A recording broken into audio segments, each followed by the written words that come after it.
সুপ্রিয় দর্শক, আপনাদের সবাইকে আমন্ত্রণ জানাচ্ছি এনটিভি নিয়মিত স্বাস্থ্য বিষয়ক আয়োজন স্বাস্থ্য প্রতিদিন এই অনুষ্ঠানে। সুপ্রিয় দর্শক, আপনারা নিশ্চয়ই জানেন যে আমরা স্বাস্থ্য প্রতিদিন অনুষ্ঠানে স্বাস্থ্য বিষয়ক নানাবিধ বিষয় নিয়ে আলোচনা করে থাকি। বর্তমান যুগে সবথেকে বেশি যে সমস্যাটা দেখা দেয় সেটি হচ্ছে হাঁটুতে ব্যথা বা হাঁটুর ক্ষয় বা হাঁটুর ক্ষয়জনিত রোগ। সুপ্রিয় দর্শক, আমি নুসরাত জাহান দীপা আজ আপনাদের সঙ্গে রয়েছি এবং আমাদের আজকের আলোচ্য বিষয় হচ্ছে হাঁটুর ক্ষয় বা আর্থ্রাইটিস। এই বিষয়টি নিয়ে আজ আমরা বিস্তারিত আলোচনা করার চেষ্টা করব। আর এই বিষয়টি নিয়ে কথা বলার জন্য আজ আমাদের সঙ্গে স্টুডিওতে উপস্থিত রয়েছেন একজন বিশেষজ্ঞ চিকিৎসক। আলোচনা শুরু করব, তবে তার আগে আমরা পরিচিত হয়ে নিই আমাদের সেই অতিথির সঙ্গে। অধ্যাপক ডাক্তার পারভেজ আহসান 1960 সালের আগস্ট মাসে ঢাকা জেলায় জন্মগ্রহণ করেন। তিনি 1986 সালে চট্টগ্রাম মেডিকেল কলেজ থেকে MBBS ডিগ্রি অর্জন করেন। এরপর তিনি চিকিৎসা বিজ্ঞানে উচ্চতর MS ডিগ্রি লাভ করেন। বর্তমানে তিনি ইবনে সিনা মেডিকেল কলেজ ও হাসপাতালের অর্থোপেডিক্স বিভাগের অধ্যাপক হিসেবে কর্মরত। স্যার, আপনাকে স্বাগত আমাদের আজকের অনুষ্ঠানে। ধন্যবাদ ডক্টর নুসরাত আজকের অনুষ্ঠানে আমন্ত্রণের জন্য। অস্টিওআর্থ্রাইটিস আসলে কি? ধন্যবাদ। বয়সের কারণে হোক বা ওজনের কারণে হোক একটা পর্যায়ে হাঁটুর কিছু ক্ষয় হয়। সে ক্ষয়টা হচ্ছে হাঁটুরকে কভার করে, বিশেষ করে ফিমারের নিচের অংশে এক ধরনের কার্টিলেজ বা নরম আস্থি থাকে। এটা বয়সের কারণে বা অতিরিক্ত ইউজের কারণে হোক এটা ক্ষয় হয়। তো প্রথমে এটা অল্প ক্ষয় হয়, তারপরে আস্তে আস্তে এটা বেশি ক্ষয়ের দিকে যায় এবং যখন বেশি ক্ষয়ের দিকে যায় তখন হাঁটু একটা পর্যায়ে অকার্যকর হয়ে যায়। এই জিনিসটাই হচ্ছে টোটাল অস্টিওআর্থ্রাইটিস। এবং অস্টিওআর্থ্রাইটিস আমরা সাধারণত 3টা গ্রেডে ভাগ করি: অল্প, মাঝারি বা বেশি। ইংরেজিতে যাকে বলে মাইল্ড, মডারেট বা সিভিয়ার। এটা এ কারণেই গ্রেডিং করা হচ্ছে যে মাইল্ডের একরকম চিকিৎসা, মডারেটের আবার আরেক ধরনের চিকিৎসা এবং যাদের সিভিয়ার অস্টিওআর্থ্রাইটিস হয় তাদের আরেক রকম চিকিৎসা। সে যাই হোক, হাঁটু এই রোগটা অত্যন্ত বেশি এবং দেখা গেছে যে প্রায় 2 কোটি লোক সারা বিশ্বে এই হাঁটুর অস্টিওআর্থ্রাইটিসে ভুগে থাকে। স্যার, সেক্ষেত্রে তিনি কিভাবে আসলে বুঝবেন যে তার হাঁটুর ক্ষয়জনিত রোগ বা অস্টিওআর্থ্রাইটিস জনিত সমস্যায় তিনি ভুগছেন? কি কি লক্ষণ আসলে রয়েছে? আমরা কতগুলা ক্রাইটেরিয়া তৈরি করি। যেমন রোগীর বয়স দেখি। হাঁটুর ব্যথা নিয়ে 15 বা 20 বছরের ছেলে বা মেয়ে আসে, এটা অস্টিওআর্থ্রাইটিস না। সাধারণত 40 ঊর্ধ্ব বা 45 ঊর্ধ্ব সাধারণত বয়স হতে হবে। 2 নম্বর হচ্ছে, যদিও এটা বলা হয় যে মহিলাদের বেশি হয়, কিন্তু এটা পুরুষ এবং মহিলা উভয়েরই এই হাঁটুর ক্ষয় হয়ে থাকে। যাদের ওজন বেশি তাদের হাঁটুর ক্ষয়টা বেশি হয়, বিশেষ করে স্থূলকায় বা ওভারওয়েট। 4 নম্বর হচ্ছে যাদের বংশগত, যেমন তাদের বাপ দাদা এই রোগে খুব তাড়াতাড়ি সাফার করছে, তাদেরও এই সাধারণত হয়। এখন আমাদের কাছে প্রেজেন্টেশন হিসেবে আছে সাধারণত প্রথমে ব্যথা, দ্বিতীয়ত ফুলে যাওয়া, তৃতীয়ত অনেক সময় আড়ষ্ট ভাব, চতুর্থ মুভমেন্ট রেস্ট্রিক্ট, মানে হাঁটা চলায় তার সমস্যা। এই ধরনের প্রেজেন্টেশন নিয়ে, এই ধরনের সিমটম নিয়ে সাধারণত আমাদের কাছে এসে থাকে। স্যার, অনেকে হাঁটা চলা করতে গিয়ে অথবা উঠা বসা করতে গিয়ে হাঁটুতে কিছুটা জড়তা কাজ করে, অথবা অনেকে বলে থাকে কিছুটা মচমচে শব্দের মতো তারা শুনতে পায়। এর কারণটা কি? কিছু কিছু প্রেজেন্টেশন আছে আর্লি প্রেজেন্টেশন, যেমন তার কিছু ব্যথা হয়, বসতে গেলে ব্যথা হয় বা সিঁড়ি থেকে নামতে ব্যথা হয়, এটা হচ্ছে আর্লি প্রেজেন্টেশন। এটাই যখন পার হয়ে যায় তখন শব্দ হতে থাকে, তখন এই যে হাঁটু এই যে ক্ষয় হলে এই দুটোর মুভমেন্টে তখন ক্ষয় হয়। এখানে কার্টিলেজ থাকে, এই কার্টিলেজগুলো ক্ষয় হলে তখন একটা শব্দ হতে থাকে।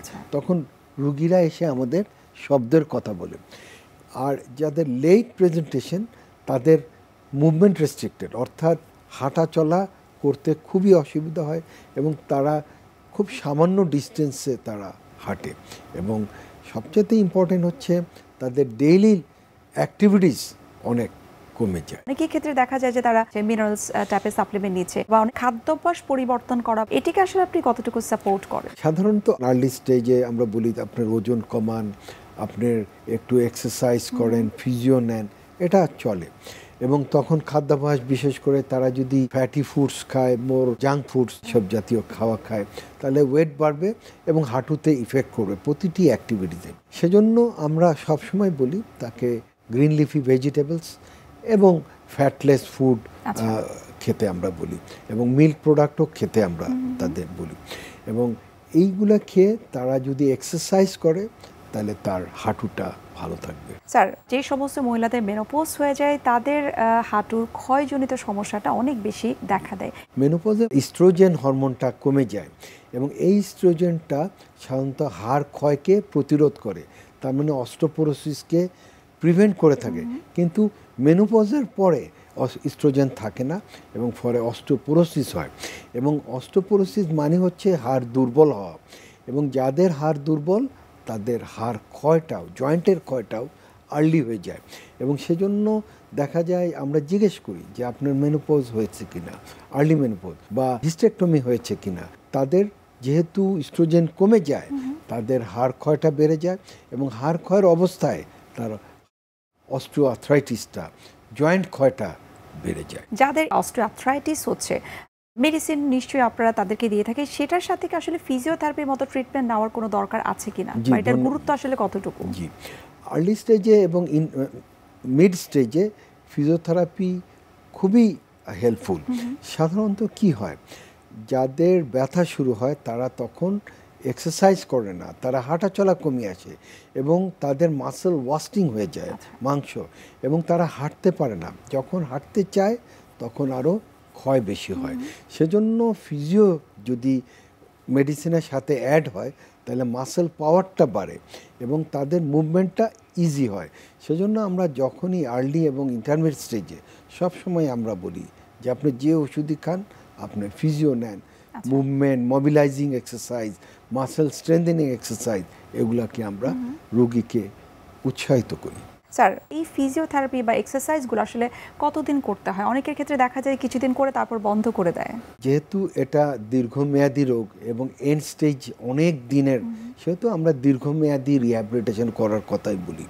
যদি সে ফিজিওথেরাপি সেন্টারে না যেতে পারে, আমরা সব সময় তাকে অ্যাডভোকেট করি আপনারা বাসায়, আপনারা জিমে গিয়ে দৈনন্দিন এই এক্সারসাইজ করেন। তার মানে হচ্ছে এই ফিজিওথেরাপিটা দীর্ঘদিন তার করতে হবে, এটা কখনো স্টপ করার মতো জিনিসটা, আনটিল আনলেস তার তীব্র ব্যথা শুরু হয়ে যায়। যাদের স্থূলতা বেশি, যাদের ওভারওয়েট, তাদের অস্টিওআর্থ্রাইটিস খুব আর্লি হয়, এবং সেজন্য সবসময় তাকে আমরা বলি যে ওজন নিয়ন্ত্রণ করা। ওজন নিয়ন্ত্রণের আমরা যে অ্যাডভাইসটা দিই সেটা হচ্ছে খাদ্যাভ্যাস পরিবর্তনের কথা আমরা বলি এবং এক্সারসাইজের কথা বলি। আমরা ডায়েট চার্টটা সবসময় আমরা মেনটেন করতে পারি না, কিন্তু সবসময় আমরা তাদের বলি যে আপনারা সীমিত কার্বোহাইড্রেট, সীমিত ফ্যাট দিয়ে আপনারা ফুড প্রোডাক্টস, যেটা আমরা গ্রিন লিফি ভেজিটেবলস দিয়ে আপনারা সবসময়, অর্থাৎ সুষম খাবার করতে হবে, সবগুলো খাবারের মধ্যে ব্যালেন্স থাকতে হবে। স্যার, আপনার কাছে একটু জানবো যে যাদের অস্টিওআর্থ্রাইটিস হচ্ছে, তার ডায়াগনোসিস হয়ে গেল, তখন তার ট্রিটমেন্ট প্রোটোকলটা আসলে কি হয়ে থাকে? ধন্যবাদ। সাধারণত যাদের অল্প অস্টিওআর্থ্রাইটিস বা আর্লি অস্টিওআর্থ্রাইটিস, তাদেরকে আমরা খুব সামান্য ওষুধ দিয়ে ট্রিট করি, যেমন প্যারাসিটামল বা অ্যাসিটোঅ্যামিনোফেন, এই সমস্ত হালকা ওষুধ দিয়ে তাদের ট্রিটমেন্ট করি এবং তাদের অ্যাডভোকেট করি আপনারা সবসময় হাঁটুর এক্সারসাইজ করবেন। দ্বিতীয়ত, যখন আমাদের আরেকটু তীব্র ব্যথা নিয়ে আসে, যাদের হাঁটুর ইনফ্লামেশনটা একটু বেড়ে যায়, তখন তাদের আমরা অনেক সময় non steroidal anti inflammatory drug দিই, কিন্তু এটাও সীমিত। কারণ আমরা যদি দীর্ঘমেয়াদী non steroidal anti inflammatory drug দেই তাহলে তার কিছু সমস্যা দেখা যাবে, যেমন তার গ্যাস্ট্রো আলসার হতে পারে, তেমন কিডনিতে সমস্যা হতে পারে, পা ফুলে যেতে পারে, মুখের রুচি নষ্ট হতে, নানাবিধ সমস্যা শুরু হয়। কই এক হাঁটুর ব্যথা তার সমস্যা আরও বেশি বেড়ে যায়। অনেক সময় রুগী এরকমও হতে বলে যে আমার শুধু হাঁটু ব্যথা শেষ হলো কিন্তু আমার গ্যাস্ট্রিকের ব্যথা শুরু হলো, বা আমার কিডনি সমস্যা আরও তীব্র হয়ে যায়। সেজন্য আমরা সাধারণত ব্যথার ওষুধ খুব কম দেই, সীমিত সময়ের জন্য দিই। যদি এটাও কাজ না করে তাহলে আমরা কি করব? আমরা অনেক সময় হাঁটুতে ইনজেকশন ব্যবহার করি, যেমন স্টেরয়েড ব্যবহার করি। এটাও একবার কি দুবারের বেশি আমরা দিই না। অর্থাৎ যখন সিভিয়ার কন্ডিশন যদি হয় স্টেরয়েড অনেক সময় দিয়ে থাকি। এটাও একটা ইন্টারন্যাশনাল মডেলিটি আছে, কিন্তু এটা অবশ্যই বছরে একবার কি দুবারের বেশি দেওয়া যাবে না।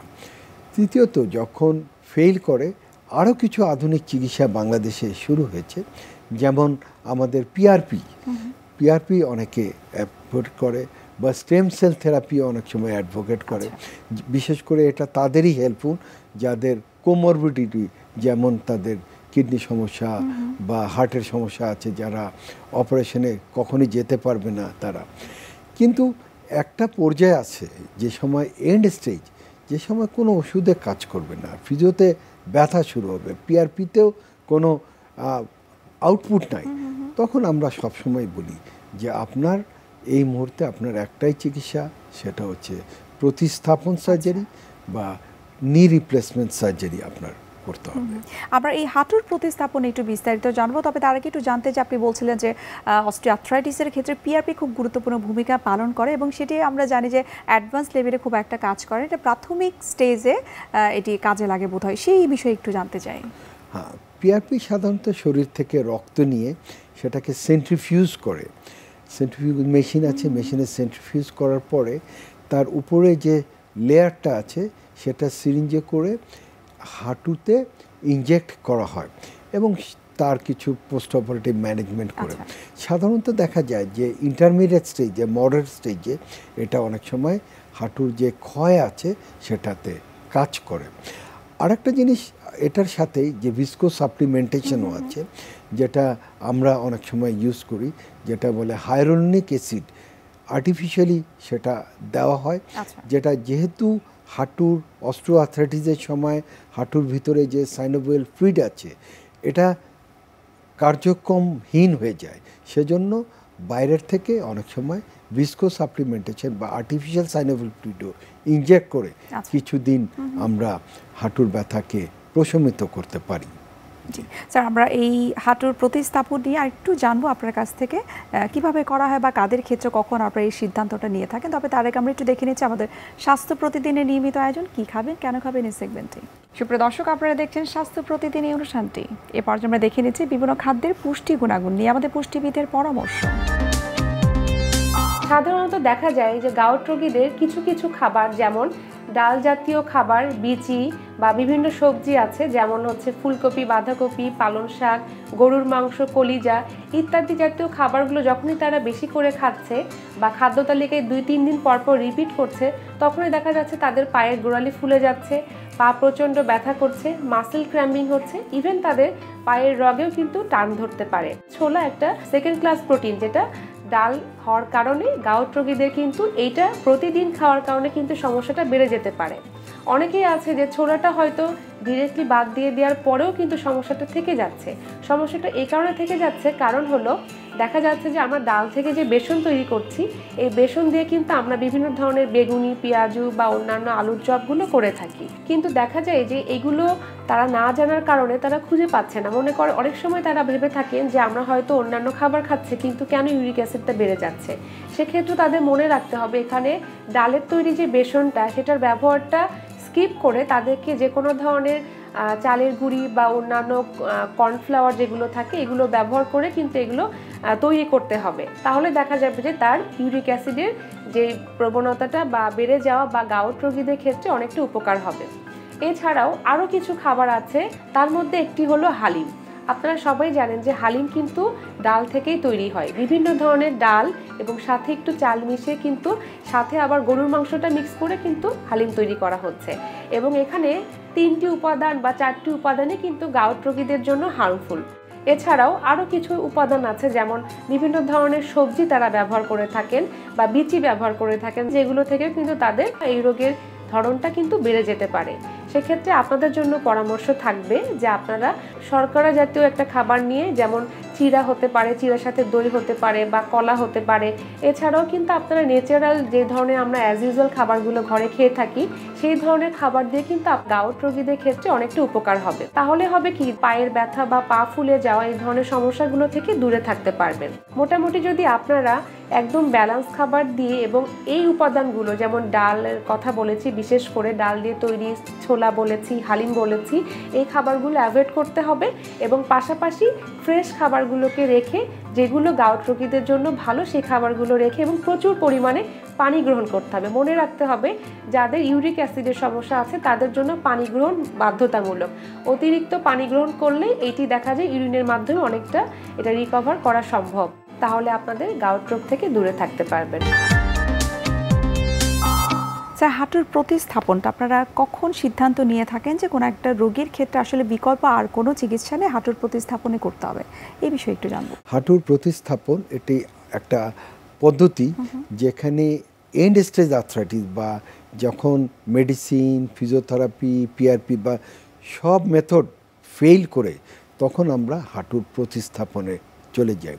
এটা একটা অস্ত্রোপচার বা এটা একটা অপারেটিভ ট্রিটমেন্ট যেটা বর্তমান যুগে খুবই পপুলার। তাহলে এই অস্ত্রোপচার বা এই প্রতিস্থাপন সার্জারিটা আমরা কেন করি? আজকের যুগের মানুষের গড় আয়ু অনেক বেড়ে গেছে। দেখা যায় যে 50 বা 60 বছর পর্যন্ত আমরা ওরাল ট্রিটমেন্ট বা ফিজিওথেরাপি দিয়ে চলে যেতে পারি, কিন্তু একটা পর্যায়ে আসে তখন তার আর সব ট্রিটমেন্টে কোনো কাজ হয় না। তখন আমরা ডিসিশন নিই, কারণ আমাদের এই পেশেন্ট বা এখনও কার্যক্ষম আছে হাঁটুটা ছাড়া, তখন আমরা প্রতিস্থাপন সার্জারি ডিসিশন নিই।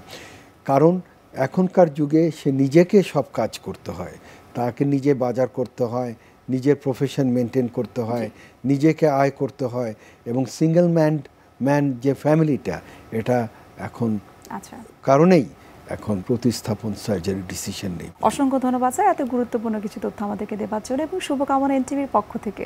ধন্যবাদ আপনাকে। বিশ্বের যে কোনো প্রান্ত থেকে যে কোনো সময় এনটিভির জনপ্রিয় অনুষ্ঠান স্বাস্থ্য প্রতিদিন দেখতে আপনারা ভিজিট করতে পারেন আমাদের পূর্ণাঙ্গ পোর্টাল www.ntvbd.com-এ। এছাড়াও এনটিভি বিভিন্ন ধরনের জনপ্রিয় অনুষ্ঠান এবং নিউজ আপডেট পেতে আপনারা ভিজিট করতে পারেন আমাদের ইউটিউব চ্যানেল এবং ভেরিফাইড ফেসবুক পেজে। সুপ্রিয় দর্শক, আজ এখানেই শেষ করতে হচ্ছে, দেখা হবে আবার আপনাদের সঙ্গে। সে পর্যন্ত আপনারা সবাই ভালো থাকুন, সুস্থ থাকুন এবং সবসময় এনটিভির সঙ্গেই থাকুন।